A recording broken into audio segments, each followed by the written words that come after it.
Depois de falarmos sobre a aplicação da nova lei anticorrupção nas empresas brasileiras e o combate à corrupção em outros países, vamos saber agora quando é que começa um processo de contratação de estrangeiros em nosso país.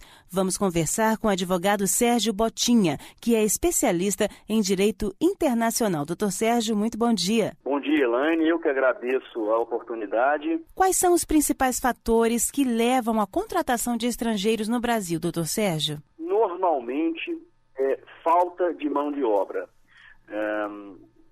Alguns dos casos de contratação, um percentual dos casos de contratação de mão de obra estrangeira, justamente aquelas especialidades que o Brasil tem carência.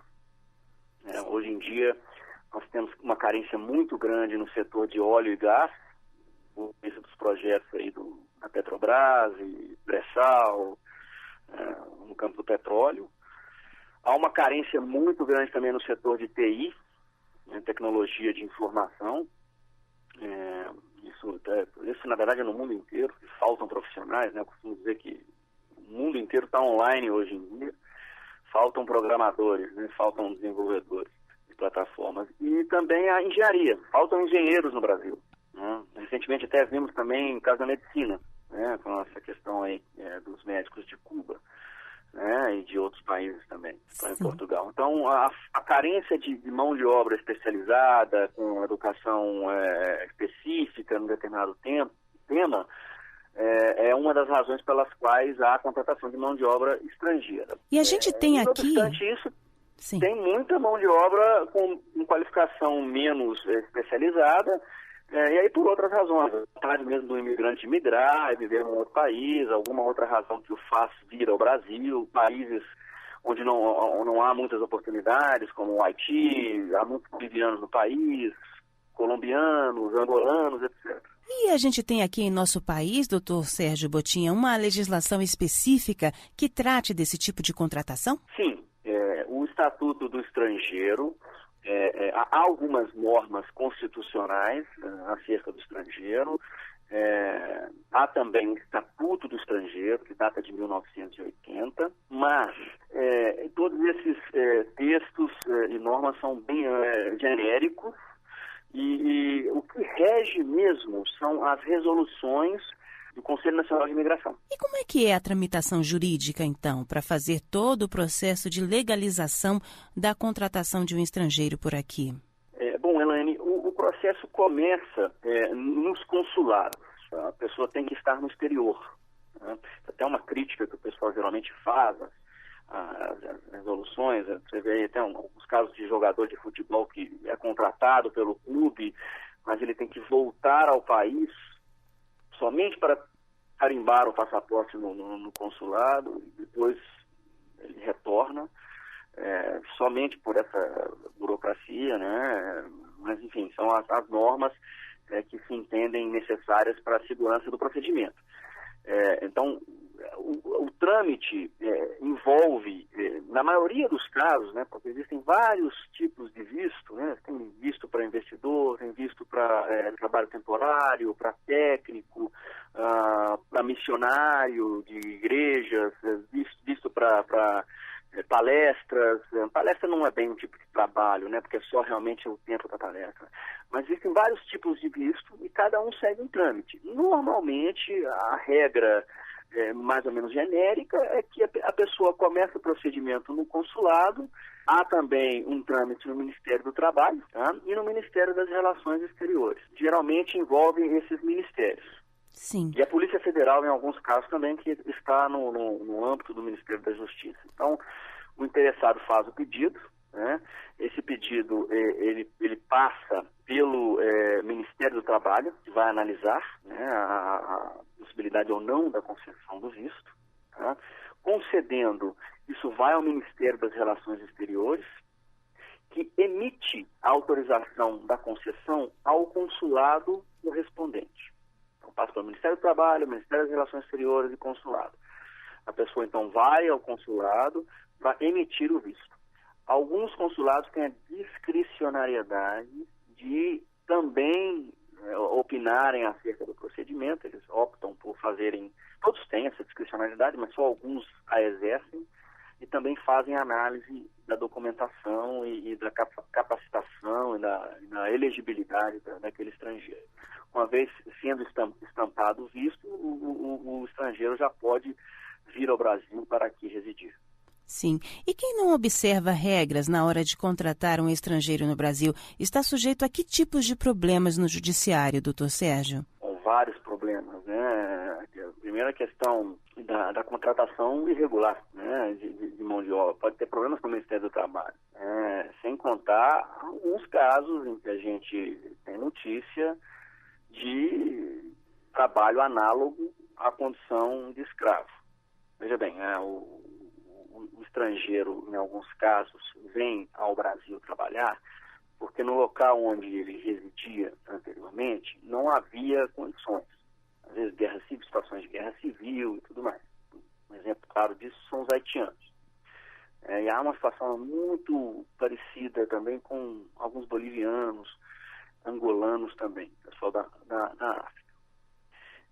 Então, eles acabam aceitando se submeter a algumas condições de trabalho que no Brasil, lá no país deles, poderia ser até legal, aí vamos entrar no âmbito jurídico de cada ordenamento, mas que no Brasil se assemelha à condição de analogia à escravidão. Então você tem esse tipo de situação. Então, por exemplo, a pessoa está sujeita a autuações também no Ministério do Trabalho, então no âmbito administrativo, né? Há obras, a gente teve notícia aí também de construção civil que está utilizando mão de obra haitiana, sem a devida regularização, né? E o estrangeiro que trabalha sem o visto, é evidentemente submetido à deportação. As normas de trabalho para um estrangeiro são as mesmas para um brasileiro, doutor Sérgio Botinha? São as mesmas. Não muda nada. Não há diferenciação, até constitucionalmente, entre o estrangeiro e o cidadão brasileiro em termos de direitos. Inclusive a questão do FGTS do estrangeiro não muda nada? Não modifica. Tá? Todas as garantias que o trabalhador brasileiro, o trabalhador estrangeiro também tem. Sim. Inclusive o FGTS. E o Brasil, na sua opinião, ele está organizado para contratar estrangeiros no país? Bom, Elaine, há algumas críticas com relação à burocracia. Tá? Há pessoas que estão solicitando ao governo modificações para facilitar o trâmite. Um estrangeiro, às vezes, tem que obter documentos e legalizá-los, e consolidá-los, e há uma questão também que às vezes ocorre, por exemplo, o documento, para conseguir juntar todos os documentos e obter as legalizações, às vezes você demora, não tem condição. Então, pode parecer um ponto menor, mas na prática, isso atrapalha o procedimento. Quer dizer, aí a pessoa junta toda a documentação quando ela vai da entrada, o primeiro documento que ela conseguiu tinha um prazo de, vamos dizer, 30 dias. Então, ela tem que começar novamente, vira um ciclo vicioso, às vezes, que o oficial administrativo não percebe a situação, talvez, surreal que ocorre. É um ponto que parece menor, mas é uma dificuldade real. É uma reclamação constante e bem, às vezes, muito bem ácida pela pessoa que sofre esse tipo de questão. Tem estrangeiros que falam, não aguento, eu vou voltar para o meu país, porque realmente você toma uma parcela do seu tempo para tomar conta dessa situação bem ampliada. Muitas horas por dia, por semana, para resolver essa situação. É uma situação angustiante em alguns casos. Mas, de maneira geral, me parece que é um processo que funciona. A pessoa tem que estar concentrada e focada para conseguir resolver e atender todas as exigências das resoluções. E eu finalizo a nossa entrevista perguntando quais os principais pontos que as empresas devem observar na hora de contratar um estrangeiro no Brasil. Bom, a contratação do estrangeiro, ela precisa atender uma necessidade real da empresa. O estrangeiro só tem, na verdade, a concessão no visto se ele acrescenta alguma coisa que há uma dificuldade de conseguir no Brasil. Essa é a regra.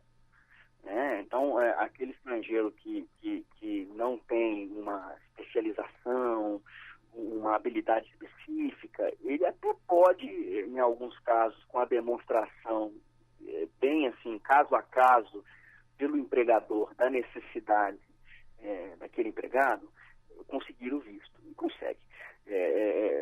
O administrador da empresa tem confiança naquela pessoa e tudo mais. Mas, em regra, há que haver uma especialização. Tá? Você tem alguns casos, como eu disse, de mão de obra que não é especializada, mas é por causa da confiança. Em algumas situações também que a pessoa consegue o visto de permanência por outras razões, como um casamento, ou um investidor, por exemplo, também ele ganha um visto de permanência, obtém um visto de permanência e, em consequência, de trabalho. Uma outra coisa que precisa haver uma atenção, e que na verdade poderia haver uma melhoria, não é bem uma atenção das empresas, mas talvez do governo brasileiro de fazer mais acordos e convenções a respeito da aposentadoria. Porque hoje em dia você consegue juntar os tempos de contribuição de um país e de outro, do Brasil. Né? Então, o sujeito trabalhou tantos anos na Argentina e trabalhou tantos anos no Brasil. Há um acordo entre o Brasil e a Argentina inserido que conta-se os dois prazos para a concessão de aposentadoria. Com alguns países do Brasil não tem acordo. Fica uma situação, às vezes, complicada para o estrangeiro que não consegue juntar os tempos para obter a aposentadoria. Então, é uma situação que talvez mereceram uma melhor atenção para a assinatura de mais acordos e, assim, garantir mais direitos para trabalhadores estrangeiros. De uma forma geral, Helene, o Brasil ele tem essa característica. As pessoas acham que é um país de imigrantes, de diversidade. É um país de diversidade, sim, mas interna. A imigração ainda pode crescer muito. Para você ter uma noção, 0,3% da população brasileira tem origem na imigração. A média mundial é 3%. Nos Estados Unidos, por exemplo, é na faixa dos 10%.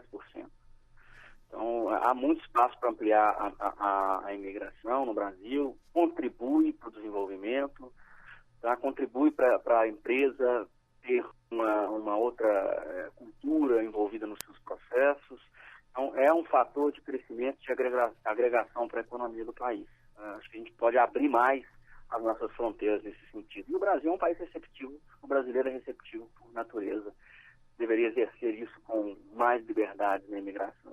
Dr. Sérgio Botinha, advogado especialista em Direito Internacional, muito obrigada pela entrevista, pela atenção com os ouvintes da Rádio Justiça. E eu que agradeço mais uma vez.